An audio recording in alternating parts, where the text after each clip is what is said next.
8.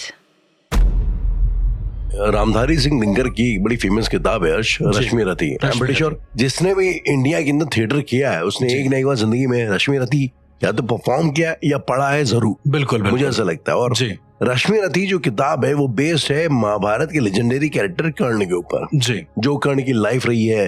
एक एरिस्टोटल जो है ना, एरिस्टोटल अरस्तु जो कि आई थिंक अलेक्जेंडर के गुरु थे, हाँ, तो प्लेस वगैरह भी लिखते थे। उन्होंने कैरेक्टर ये लिखा एक जमाने में, the character was flawed good man, एक ऐसा अच्छा इंसान जो कि थोड़ा फ्लॉड, मतलब एक बेचारा वाला कैरेक्टर, थोड़ा सा दूषित है, मतलब वही जिसको कहते हैं ना एक बेचारा वाला कैरेक्टर, जो कि बार बार अगर आप फिल्मों में देखेंगे कहीं ना कहीं आपको हर अगली फिल्म में एक ऐसा कैरेक्टर मिल जाएगा जो कि कर्ण जैसा होता है, जिसके साथ शायद पूरी पब्लिक की भावनाएं होती हैं। एग्जैक्टली तो वो है बेसिकली कर्ण। एंड अर्श मजे की बात ये है, अगर आप देखोगे तो कर्ण और अर्जुन, कर्ण जो कि बेटा है सूर्य का और अर्जुन जो बेटा है इंद्र का, तो इन दोनों की जो एक फाइट वाली जो एक ये है ना, ये जो कॉन्सेप्ट है, जो थीम है, हाँ, ये थीम बेसिकली ओरिजिनेट होती है वैदिक लिटरेचर से, वेदों से। तो वेदों में भी कई बार जो है ना ये सूर्य और इंद्र के बीच में लड़ाइयों का जिक्र होता है, जिसमें इंद्र क्या करते हैं, बार बार सूर्य के रथ के पहिए को तोड़ देते हैं, उखाड़ देते हैं जी। तो ये बेसिकली कर्ण की स्टोरी का एक सॉर्ट ऑफ ओरिजिन था, उसका जेनेसिस था जी। बाकी कर्ण मेरे ख्याल से मुझे लगता है one of the most popular character of Mahabharat है। हम सब की कहीं ना कहीं लाइफ में बस अनुभूति जरूर रही है कर्ण के साथ। बिल्कुल, मतलब मैं भी आजकल भी देखता हूँ ना, जो आजकल के लोग हैं वो भी कर्ण को बहुत ज्यादा वैल्यू दे रहे हैं, बिकॉज सी हम सबके अंदर कर्ण का जो कैरेक्टर है राहुल, मुझे ऐसा लगता है कि हम सबके अंदर वो चीज है। कहीं ना कहीं हम बहुत ज्यादा अच्छे भी हैं और कहीं ना कहीं उसी जगह पर बहुत ज्यादा खराब भी हैं, क्योंकि एक तरफ कहा जाता था कर्ण बहुत दयालु थे, बहुत ज्यादा दानवीर थे और वो कभी मना नहीं करते थे, आप जो मांगोगे वो आपको दे देंगे। लेकिन उसी जगह पर उन्होंने गलत भी किया कई सारी चीजों के साथ, जिसके कारण उन्हें शायद कई सारे श्राप मिले। आई गेस पूरी महाभारत या जितने भी पुराण में सुनता हूँ, देखता हूँ, सबसे ज्यादा श्राप पाने वाले यही हैं। अब मुझे बड़ी ईमानदारी से ये भी लगता है बहुत ज्यादा उन्होंने गलत किया भी था बेचारे ने। मतलब अब जब परशुराम जी का श्राप मिला जी, तो अब स्टोरी को जैसे कि परशुराम जी क्योंकि क्षत्रियों के खिलाफ थे, तो क्षत्रियों को एज अ स्टूडेंट स्वीकार नहीं करते थे, तो कर्ण जो है वहां पे बेसिकली ब्राह्मण बन के गए थे और एक बार परशुराम उनकी गोद में बैठ के सो रहे थे लेट के जी, तो एक बिच्छू आता है और वो कर्ण को काटने लग जाता है, लेकिन कर्ण को लगता है कि मेरे गुरु कहीं जग न जाए, तो कुछ बोलते नहीं, चुप रहते हैं। तो काटता रहता है, खून बहता रहता है। इवेंचुअली जब परशुराम जी को समझ में आता है, वो जगते हैं, तो देख के घबरा जाते हैं कि यार तुम बिच्छू काट रहा है, तुम उठे नहीं। एग्जैक्टली। तो उन्हें शक होता है तुम ब्राह्मण तो नहीं हो सकते, ब्राह्मण नहीं सह सकता, तुम कहीं ना कहीं क्षत्रिय हो। तो यहाँ उनका पर्दाफाश होता है, तो यहाँ उनको जो है वो एक श्राप दे देते हैं कि तुम जो है एंड टाइम पे जब लाइफ में तुम्हें सबसे ज्यादा जरूरत होगी मेरी विद्या की, तुम उसी मोमेंट पे आके मेरी विद्या भूल जाओगे, मेरी विद्या को भूल जाओगे जी। इवन मतलब जब कर्ण के कैरेक्टर को आप देखते हैं राहुल, मैं आपसे पूछना चाहता हूँ कि चूंकि मैं अलग तरीके से कर्ण को देखता हूँ, उसको समझता हूँ, उनकी जो शक्तियां हैं या फिर उनकी जो युद्ध नीति है एक तरीके से, उसको क्योंकि कर्ण ने सबसे सीखा है। कर्ण एक ऐसा कह सकते महायोद्धा था जिन्होंने सभी से सीखा है एक तरीके से। तो कर्ण को आप कैसे देखते हैं इन रियल लाइफ और इन महाभारत? कर्ण को कैसे देखते हैं, मुझे एक जमाने में किसी ने बड़ी खूबसूरत बात बोली थी अर्श की जिंदगी में ना दो टाइप के दोस्त होने चाहिए। एक तो होने चाहिए कृष्ण जैसे, कि जो आपके लिए कभी हथियार नहीं उठाएंगे, लेकिन आपको हमेशा सही गलत के बारे में बताते रहेंगे कि ये सही है गलत है, उसको आपको गाइड करते रहेंगे। और दूसरे चाहिए होते कर्ण के ऐसे, वो कि कभी वो आपसे सही गलत वाला सवाल ही नहीं करेंगे और आप जहां बोलेंगे आंख मूंद करके हथियार लेके चल देंगे। तो कर्ण का कैरेक्टर शायद मेरे लिए कुछ वैसा है। मुझे लगता है एक जमाने में मैं भी कर्ण टाइप का ही था, अपने दोस्तों यारों के लिए। शायद हम सभी रहते हैं ना एक उम्र में कि अपनी दोस्ती के लिए जान दे दूंगा मैं और ये कर दूंगा, अपने दोस्त पे आंच नहीं आने दूंगा, भले ही दोस्त जितना ही वाहियात क्यों ना हो, लेकिन हम उसके लिए हमेशा लड़ने मरने के लिए तैयार। मेरे लिए ईमानदारी से कर्ण कुछ वैसा सा कैरेक्टर था, मासूम था, हालात का मारा था, हमेशा साथ गलत ही होता आया था। राहुल, इनके जन्म से रिलेटेड एक मैं आपको कथा बताना चाहूंगा जो कि बहुत ज्यादा इंटरेस्टिंग है मेरे हिसाब से। बहुत ज्यादा यूनिक है। ऐसा कहा जाता था कि कुंती जी की जब शादी नहीं हुई थी जी, तो जब वो अपने महलों में रहा करती थी, तो दुर्वासा ऋषि जो थे उन्होंने अपनी दिव्य दृष्टि से ये देख लिया था कि जब आगे जाके इनके पांडु से इनकी शादी होगी तो इनकी कोई संतान नहीं होगी। तो उससे पहले ये इन्हें वरदान देने पहुंच गए। ऐसा कहा जाता था कि पुराने समय के जो ऋषि मुनि होते थे वो सब कुछ भांप जाते थे पहले से ही। तो ये उनके महल जाते हैं, फिर कुंती उनकी बहुत सारी सेवा करती हैं तो दुर्वासा ऋषि कहते हैं कि तुम जिस भी भगवान का स्मरण करके याद करोगी उनको दिल से, जी उन भगवान से तुम्हें एक संतान की उत्पत्ति होगी। उसके बाद Right. अब चूंकि वो अपने युवावस्था में होती हैं और तो वो बहुत ज्यादा सूर्य भगवान को सोचती हैं, ऐसा कहा जाता है। जी और एक दिन सूर्य भगवान प्रसन्न होकर उनकी गर्भ में आ जाते हैं, यानी कि उनकी गर्भ में अपना अंश को प्रवाहित कर देते हैं किसी जी। तरीके से, और उन्हीं से उत्पत्ति होती है कर्ण की, ऐसा कहा जाता Right. है। मतलब वो एक जी, मतलब विदाउट विदाउट मैरिज, या मैरिज उनकी जी। अब ऐसा होता है कि लोक लाज के डर से वो क्या काम करती हैं कि जो बच्चा होता है उसे गंगा में प्रवाहित कर एक देती बक्से हैं, में बांध एक कर- बक्से में बंद बांधकर करके। प्रवाहित कर देती हैं, और रोती बहुत है बट वो जी। प्रवाहित कर देती है। तो मैं आपको एक बता रहा हूँ कि फिर उन्हें कोई और अडॉप्ट करता है, वहां से फिर कर्ण धीरे धीरे बड़े होते हैं। एक कोई रथ चलाने वाले थे जो उनको adopt करते थे। उनका नाम था शायद, जी, तो जो उनके फादर होते हाँ, हैं। जो उनके फादर होते। तो अब बेसिकली कर्ण ने तो अपना धर्म बखूबी निभाया, क्योंकि वो जिनके पास भी बड़ा हुआ, उनके अंतिम संस्कार तक कर्ण ने प्रॉपर जी, अच्छी जी, तरीके जी। से सब कुछ उनकी करा। माता का नाम शायद राधे था, तो राधे। आई थिंक काफी एक दौर तक कर्ण को राधे के नाम से ही जाना गया। जी। उन्होंने अपनी माँ का नाम ही रखा।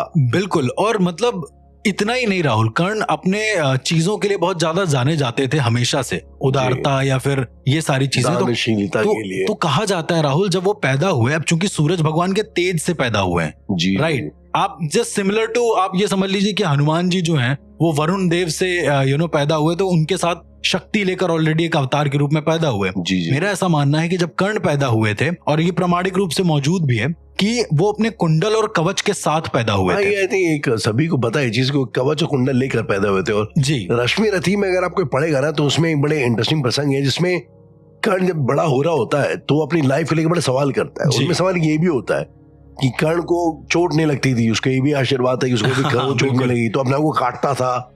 काटे ये की भी एक जगह तरीके पे, का हाँ। कह सकते हैं कि अभिशाप हो गया उसके लिए, कि चोट मुझे नहीं लग दर्द रही। क्यों नहीं हो रहा है, मेरा खून जी। मतलब मुझे चोट क्यों नहीं लग रही है, मेरे को दर्द ही नहीं होता, मेरा कवच जो है वो मेरी बॉडी से निकलता ही नहीं है। निकलता ही नहीं। तो उसकी मनोदशा को ना समझाना समझना बड़ा ही बहुत टफ difficult है, बहुत टफ है उस चीज को कर्ण समझना। की साइकोलॉजी को समझने का। जी, और जिस तरह से आपने बताया कि वो परशुराम जी से शिक्षा प्राप्त कर रहे थे, जी। मेरा ऐसा मानना है राहुल, अगर मैं गलत नहीं हूँ, correct me if I am wrong, कि वो ब्रह्मास्त्र हासिल करना चाहते थे, इस वजह से वो अलग अलग, इवन वो गुरु द्रोण के पास भी गए थे, तो गुरु द्रोण ने कहा कि हम सिर्फ राजवंशियों को ही शिक्षा प्रदान करते हैं। और जब वो इनके पास गए, परशुराम जी के पास, तो परशुराम जी ने कहा कि मैं उनको शिक्षा देता हूँ जो वेदों के ज्ञाता होते हैं। तो ये कर्ण, हाँ, तो कर्ण ने वेदों को पढ़ा और वापस से परशुराम जी के पास गए, मतलब उनको डिसीव करके कि मैं वेदों का ज्ञाता हूँ, मैं एक ब्राह्मण हूँ, मैं क्षत्रिय नहीं हूँ, मैं क्षत्रिय नहीं हूँ, इस तरीके से। हालांकि वो क्षत्रिय मतलब थे भी नहीं ना, दैट वे से उनको पता नहीं था कि वो क्षत्रिय हैं। खुद ही का कुल नहीं पता था, अपने आप को एक सूत पुत्र ज्यादा मानते थे जी। और क्योंकि कुल थे भी। आई गेस कुल के बारे में राहुल, मेरे हिसाब से भगवान श्री कृष्ण को पहले ही पता चल गया था कि ये किस कुल के हैं। जी जी, ये भी एक मत के अनुसार उसमें लिखा गया है कि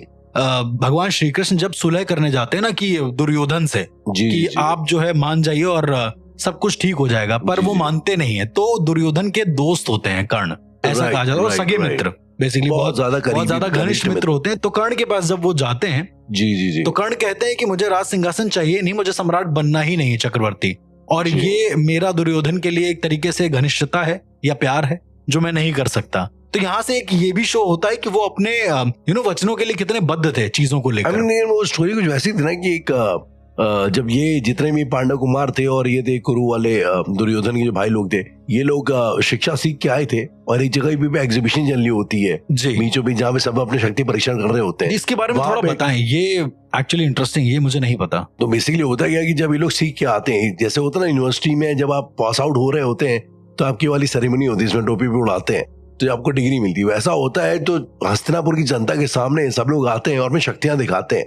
उसमें जो है अर्जुन वो एक तीर मारते तो आकाश से पानी बरस जाता है, एक और मारते वो हो जाती है, आग बरसने लग जाती है। भीम आते हैं, वो 2-4 पिलर उठा के फेंक देते हैं, मतलब सब अपनी शक्तियों का प्रदर्शन कर रहे होते हैं। तब कर्ण आते हैं, कहते हैं मैं भी पार्टिसिपेट करूंगा, मैं भी दिखाऊंगा, कि परशुराम के शिष्य होते हैं।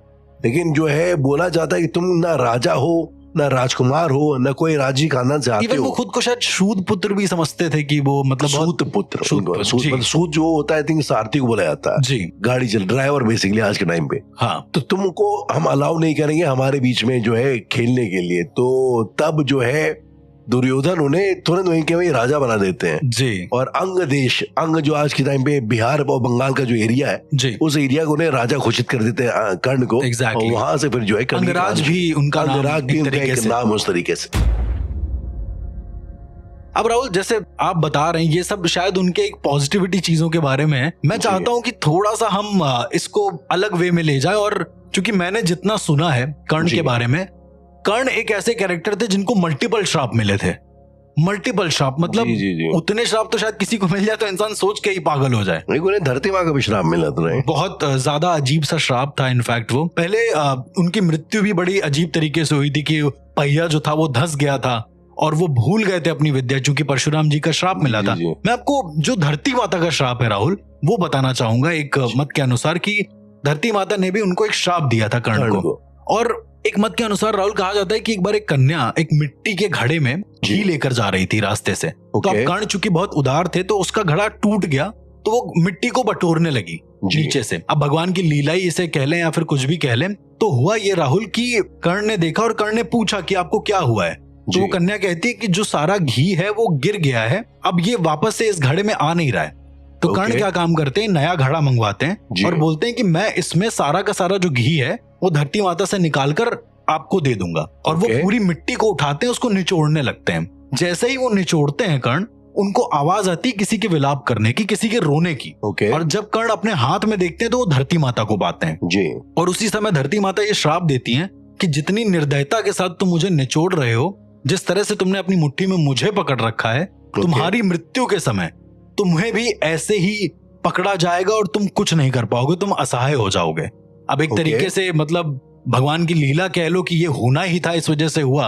और फिर उसके बाद राहुल वो जो ब्रह्मास्त्र चलाने की विद्या भूल गए थे परशुराम जी के श्राप के कारण, वो बड़ा खतरनाक सिनेरियो था, क्योंकि जो उनका पहिया था वो धरती माता ने पकड़ लिया था और जो ब्रह्मास्त्र था वो चलाने की कला भूल गए थे। एक अस्त्र होता है अंजलिका अस्त्र, शायद वो अर्जुन ने, जो इंद्रदेव ने अर्जुन को दिया था, वो मारा था, तब जाकर कर्ण की मृत्यु हुई।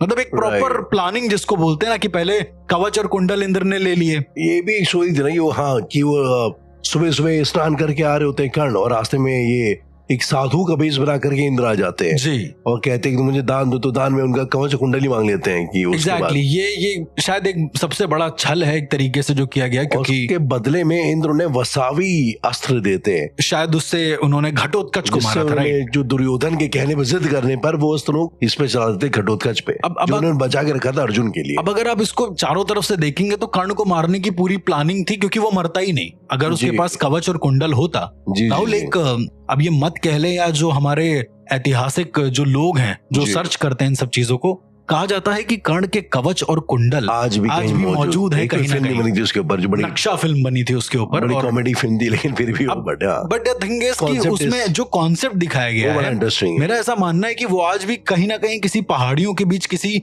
पहेलियों में जाकर उलझा हुआ है। आपको लगता है ऐसा? कि मेरा ऐसा मानना है, क्योंकि मैं बहुत ज्यादा आर्कियोलॉजी से जुड़ा हुआ हूँ और इन सब चीजों को देखने और समझने का शौक रखता हूँ। तो ऐसा भी कहा जाता है एक मत के अनुसार कि इंद्र ने कवच और कुंडल लिए तो, लेकिन वो उससे सहन नहीं हुआ तेज, क्योंकि सूर्य भगवान का तेज था, तो वो सूर्य भगवान को वापस कर नहीं सकते थे, इसीलिए इंद्र ने कहीं वो कवच और कुंडल छुपा दिए। उस मूवी में जो बताया गया है वो एक्यूरेट है राहुल। जो मैंने सुना, ऐसा लोग कहते हैं कि मेरू पर्वत की किसी गुफा में जा करके इंद्र ने उसके कवच कुंडल को छुपा दिया है। बिल्कुल। तो अब ये किस हद तक सच्चाई है तो एक मतलब अपने आप में एक डिबेट है। और कर्ण की मृत्यु के बाद शायद हर एक चीज सही भी हो गई थी। जो पक्ष था वो हमेशा पांडवों के प्रति जाने लगा था, क्योंकि कर्ण ने कहा था कि यदि वो कौरवों के पक्ष में रहेगा तो कभी भी पांडव जीत नहीं सकते। ये उन्होंने खुली चेतावनी दी थी श्री कृष्ण को।